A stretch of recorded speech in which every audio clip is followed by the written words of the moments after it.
Here's the Engineer and Share smartphone app. On the top, it's recording the actual temperature shown here. It's recording the set temperature.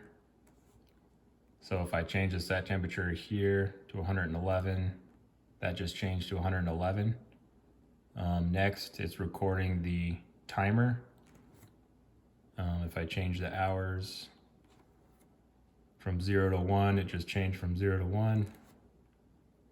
Minutes just changed to 1. That updated to 1 as well. Next, it's recording the heater status. Right now, the heater is set to off due to a toggle switch, heater toggle switch on the back of the control box. These next two options are just check boxes. One is EOT and one is TD, which I go through in a separate video. But right now, I can just show you that it records whether they're checked or not. So EOT is checked, shows it there. I can push TD. That'll show up that that's checked as well. Lastly, there is a safety relay button. Right now it's closed, which means the heater can run as normal.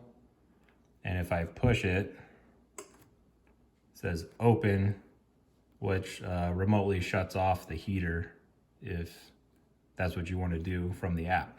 And it also, you can see here that it says heater off, app, so it's off due to someone pressing the smartphone app button. All right, thanks.